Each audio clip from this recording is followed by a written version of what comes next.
All right. Yeah. This is another one from John's PayPal's.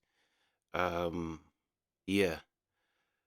I thought we'd do it today because I've done the Joe's Garage today, so make it a kind of Frank Zappa day. But yeah, Frank Zappa appearing on the Mike Douglas show. So I think this is an interview, but then also a solo, which I don't know whether that's going to be just him. I don't know, because it just says a Zappa solo as well. So yeah, I don't know whether he's got the band or it's going to be him. I don't know, but let's go. My next guest is an innovative and unique musician who has created his own Say that style of again. music ever since he first got his group, the Mothers of Invention, together back in 1964. And when he had that group, he put out some albums with bizarre titles like Hot Rats, We're Only in It for the Money, Weasels Ripped My Flesh, and Lumpy Gravy. All love songs. Today he's here to talk about his brand new group and his new album called Zoot Allures. Here is Frank Zappa.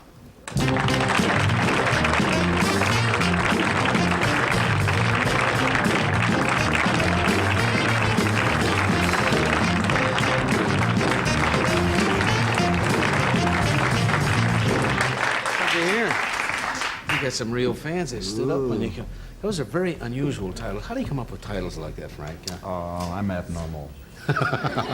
Then it's easy for you. Yeah, Huh? it's just an everyday thing. Yeah. You have a classical background. That intrigues me. Are you Not doing? really. I'm just.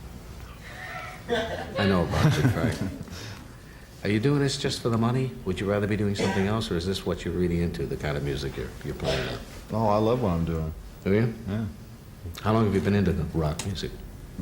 Since I've said before, if Zappa was in it for the money, he could have made gazillions making advert jingles and things like, do you know what I mean? I'm not supposed them, but in this day and age, he would have made billions on um, ringtones. He could do all that type of thing. Do you know what I mean? If he, or he could be like, he could have be a pop star basically. Like he only is the way he is because he is the way he is. Yeah, if Zappa was in it for the money, that he's got the ability to have made gazillions. I don't know how much he did make, but it weren't as much as he could have because he is actually incredible. I was 15, I'm 35 now, so that's a while. How did you first tune into it? Who did you start listening to? Used to listen to rhythm and blues records. Anybody in particular that really reached you at that in time? In those days, I used to really like Johnny Guitar Watson and Clarence Gatemouth Brown and the Howlin' Wolf, and guys like that. You know, all the old favorites. In reading about you, you said that when you took musicians on the road, it was like they were, kind of going to college, and that you had classes every day with them. Explain that to me, will you? We rehearsed a lot. See, the musicians, when I put my first group together, they came from unusual backgrounds. The singer used to be a bartender. The bass player was a truck driver for a lumber company in Orange County, California. And the drummer used to work for the electric company in Kansas and also at a gas station. And Well, that's not really unusual, because all of us had weird, strange jobs that we had to do to eat, before we got into what we wanted to do. Well, with them, it almost seemed like they got into music by accident, Yeah. So there was quite a bit to study. So we go out. How do you find guys like that who are in other jobs? Where did you congregate? Where'd you all meet? Pomona, of course. You found each other in Pomona? Yeah, a place called the Broadside. That's what I'm getting to. Yeah, And it was it's a bar. Just start by jamming, or what? Well, actually, there was a group that was in existence before I got the mysterious phone call. I knew the singer in the group. His name was Ray, and he had had a fight with the other guitar player in the group, and he'd punched his lights out, and he was out of the band, and they needed somebody to come in and take over for a while. So I went down there and sat in with them. I thought they were real good, so. May I ask a favor of you?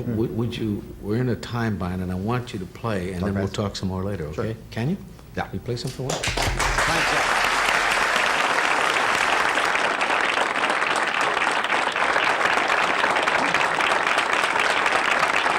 See, I love this because this is like watching Gord Downey go in front of crowds like this.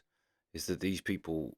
Well, I don't know, because they could be like Zappa fans that went there for that reason. But nowadays, most of the actual TV show audience members, do you know what I mean? They're very mainstream, and when I just love to see people react to someone like Zappa. You just know that they're in for a hell of a ride, that they just not even gonna understand what just happened to them. But yeah, let's go. It's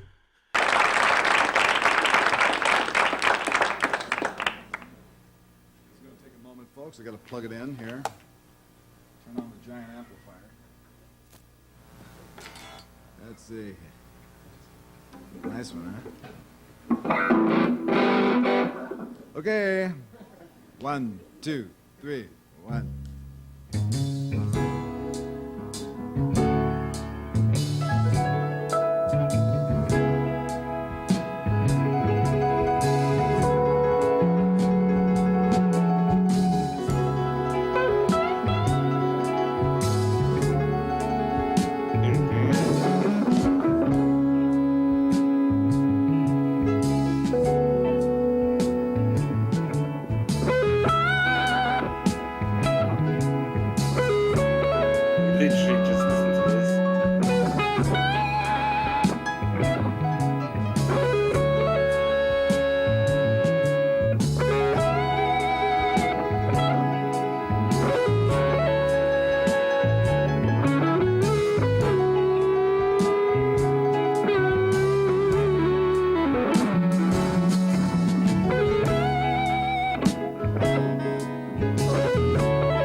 That right there is why I love Zappa, because I just did that song it's the last one on Joe's Go. Is it? Yeah, yeah. But I said straight after, or maybe it's not. It's the one before. I don't know. It's the last part of Joe's Garage, the Act 3 Part 2. But um, I said in that's one of them ones that you can play to, when people say they don't understand Zappa. It's because they haven't heard things like that. But why I love Zappa, because that's the perfect thing to pick, like I said, for the setting that he's in, because it's just instant. You don't have to think too much about what he's doing with that riff and the backing. It just is beautiful.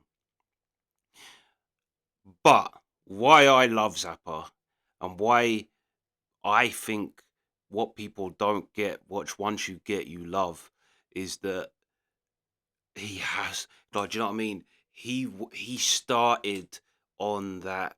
He gave them this is what you want, and then he pushed it. Do you know what I mean? And that's what I love, is that even in that setting, and to be honest, he went more wild on this guitar solo than he actually did on the one on the album. Right? When he did start going crazy, which I just love that, like I say, this is a very particular setting, a chat show. It's a very particular humor. It's a very particular audience. It's that mainstream kind of, I don't even know what you class them as, mainstream media consumer. And like, they're not boundary pushing with what their entertainment is. Do you know what I mean? Let's put it that way. But Zappa brought him somewhere. And like I say, even the album, he doesn't go as crazy as he went there. And that is why I love Zappa. That right there is why I love him, because he can't help himself. Right? He but also he's smart. It's the perfect track to play for this type of audience. And then he goes Zappa, and it's like, that's my guy. But hold on, 2 secs. Yeah, sorry, let's carry on. You discover Alice Cooper, is that the truth? Well, sort of. They came over to, I used to have a record company, and they came over to my house to audition for a contract. They had been working in Arizona, and I woke up, some friends told me they were coming over to audition, and I was upstairs sleeping, and I had this basement in this log cabin in Laurel Canyon. It was real big, and we used to practice in there. So they had come in and set up their equipment while I was still asleep, and I woke up to it one day, went down, and there they were, playing their little hearts out. Why did you think he had the potential to be a rock star? Well, I didn't make up my mind right then. I waited until I saw him play in concert a few times, and they were opening act for us several times, and invariably when they would play, thousands of people would leave the room, and I knew they had something. I'm not sure I followed that. Leave the room and you knew they had something? They had, well, people had a very violent response to it, and if you look at the people who were responding that way, and then you look at the response and you listen to what's going on, you can make an assumption that something is going on, you know. And the record company that I had was called Bizarre, and I was putting out albums by people like... The modern world has learned that people just do the most ridiculous things to get. It don't matter whether you're loved or hated on social media. If people are having a vicious, hatred-filled rage at you, that's almost as good or better than if they love you. Do you know what I mean? Like, them ones that hate you are going to be way more passionate. So yeah, Zappa's was onto something way before his time. Like, TikTokers and that have worked that out. Everybody hates him. Wildman Fisher and stuff like that, so I figured, well, here we go. Got another one. Yeah, live one. Did he call himself Alice Cooper then? Yeah, he was called Alice Cooper. Of course, he wasn't dressed up with the girl-type clothes and And that sort the of... sequence and stuff? No, that was applied a little bit later. What kind of music do you listen to relax? Depends on how much I want to relax. You know, if I want to relax a little bit, I'll go to a discotheque because I know it's always going to be the same, and so that automatically relaxes you. It's like in TV, they have the franchise, Yeah. you know, where you know everything is going to happen, and TV is going to be the same. That's the way disco music is. You know, the kick drum is going to be louder than anything else, and it's going boom, boom, boom, helps your digestion. You're saying there's predictability to TV. You know when you're tuning in Oh, I know. what's going to happen. Yeah. Well, You that's the ever- way it's planned, isn't it? Yeah. When you want, no, not here, is it? Oh. Well, I wasn't talking We about don't, you. we don't know what we're going to do. I'm serious. We really don't. We try to think we are knowing what we're doing, but it's worked out for 15 years that we just kind of fly by the seat of our pants. That's the most fun. Sure it is. Do you listen when you want to relax a lot? You didn't get around to that. When I want to relax a lot, I'll listen to classical music usually. Yeah. What specifically? Well, the stuff that puts me into the most dreamlike state would be something like Anton Webern string quartets, or maybe I'll listen to Elliott Carter string quartets. That's wild. What do you do to listen to that? What do you do to relax? What kind of, you love music, and you were really tuned into Frank a moment ago. Well, the thing is, I really enjoy all kinds of, like, as I guess any musician does, you really have to have at least some, not necessarily understanding, but some relationship with all types of music. But I am, like Frank, I listen to classical music if I really, but Bach just does it for me. I mean, I could, anything, the Swingle Singers used to just knock me out. I love that. Just- Oh, I'd sit and listen to excellent. the old, listen to their whole album. And that's a different type of classical music, because you're talking classical in the strictest sense, I would imagine, Yeah. in the string quartets and so forth. But I do appreciate that too. But I like the soft, mellow, classical stuff. Like Tchaikovsky's a little too, you know, Can't hack the cameras, frantic huh? for me. What about you, Jimmy, for relaxation? If I'm working, there's two things I listen to, which is going to sound weird. There's Segovia. I listen to him. Sound weird to me. And then there's the rock thing. The main rock people I listen to in terms of relaxation are probably James Taylor and Joni Mitchell. In terms of relaxation, which may be commercial and crass, I know, and sweet and loving, but I like that, so that's my thing. I got to talk to you because you did something. Was it a public service spot that you did, sounding off against drugs, the use of Yeah. drugs? You've never been into that scene yourself. I No, trust I'm that. not a drug fanatic myself, no. No, I wasn't implying that. I mean, I mean, I'm just not I enthusiastic. know you're turned Not off. Frank. You're turned off about drugs, aren't you, specifically? No, I really don't like them, and I especially don't like what they do to people. Have you had any friends of yours that have gotten into it, and you've seen things happen to them? that I've you think seen are- some people that wound up where they couldn't tie their shoes. I couldn't do that till I was 27. No. Well, I thought it was especially deplorable in this one case because he had to wait until he was 28 to learn, and by the time he was 30, he was in trouble.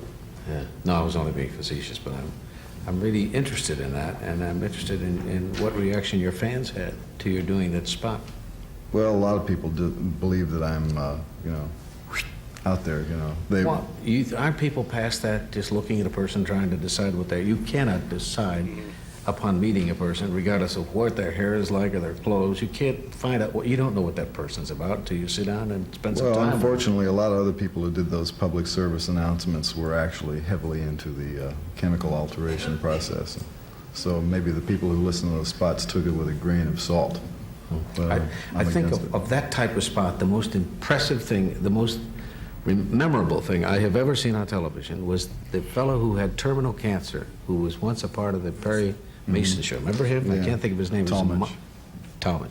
Got on and did a thing on smoking because it had gotten his lungs. He wanted to help people. Can you imagine having that kind of guts, man? To get on and do that was that's got to be something that hang in there with you for a long time. You You brought smoke? us a. Excuse me. Do you smoke?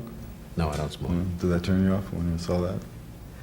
No, because my father was a heavy smoker, and he's had problems with emphysema because of that. And so I think that's why I didn't smoke. I was around it so much as a kid. And I stole a cigar once and smoked it. I was 12, and I turned green, and it wasn't St. Patrick's Day. El Ropo therapy. Ooh, boy, that's not for me. Anyway, you brought us a documentary that you did called A Token of His Extreme. I love that title.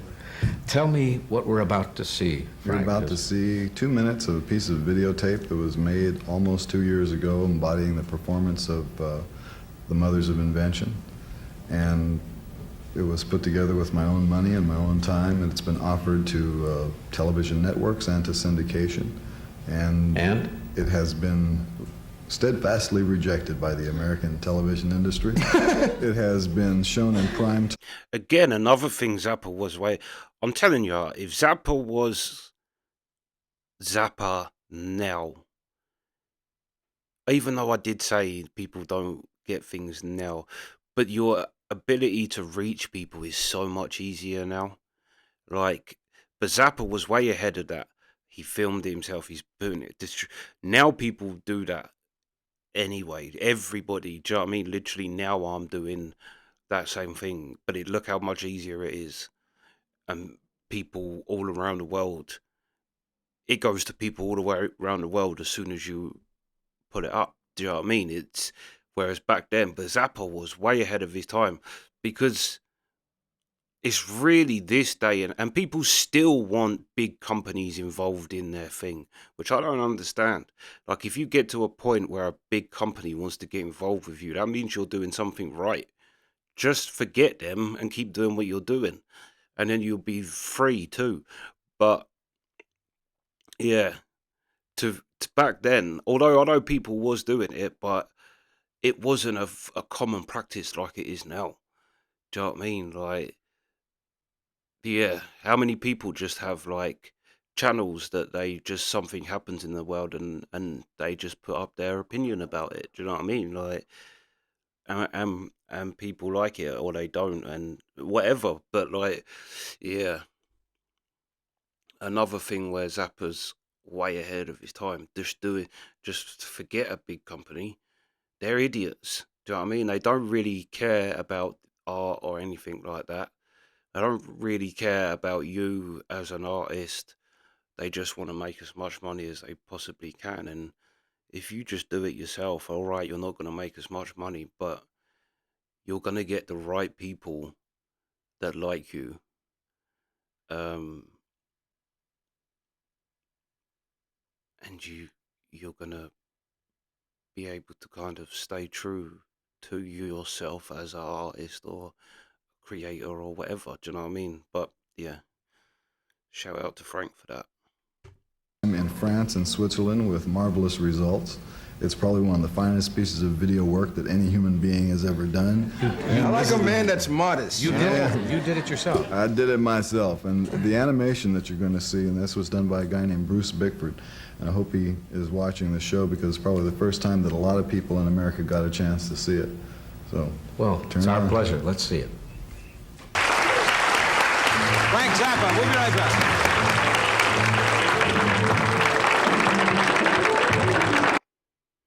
Yeah, even again, like really, you're spoiled in this modern age if you want to create or you want to do something in that kind of vein. But even down to creating things, you think you can do CGI. I mean, there's an art in CGI itself, but still, you think that little clip, um, the the plasticine, it's like the same as old kids things, like well, all the old kids things where it's like stop. This is called stop animation, where you're literally doing it scene at a time and then putting it together. But think how long it takes, and think of that thing you just saw made out of plasticine, and how long that you would have had to stop animation. That, do you know what I mean? Yeah, insane. But that's also, I think, because it's the same as movies, old movies. Now the graphics might not be as good, but when you watch things, they really had to do it. Do you know what I mean? Not well, not really had to do it, but do you know what I mean? They really had to come up with an idea to make sounds and to make like what's it? Isn't the War of the Worlds the original in it that they put like something in a toilet and flushed it, and that's the sound of the ship thing opening or something like that. I might have mixed up the films or whatever, but it's something like that. That's how they had to create the sound. So like that world was so much more creative than it is. Well, you had to be so much more creative back then than you do now. Yeah, with technology and whatever. But yeah, good interview. Even though I'll probably have to cut that bit out, so everything I just said would then wouldn't have made sense. But yeah, Yeah, I do enjoy a Zappa documentary. I didn't know the Alice Cooper thing as well. Maybe I did and just forgot. But for some reason, actually, now thinking about it, I think have we watched something with Alice Cooper talk? I don't know. I might just be thinking that because he said it then. But I liked his thing that thousands of people run away from him, and I knew they had something. I love that because it's so true. If everybody likes you, you're doing something wrong. Because what's the saying? The person who's friends with everyone is an enemy to themselves. Yeah. But yeah, anyway, that's the reaction. Sweet.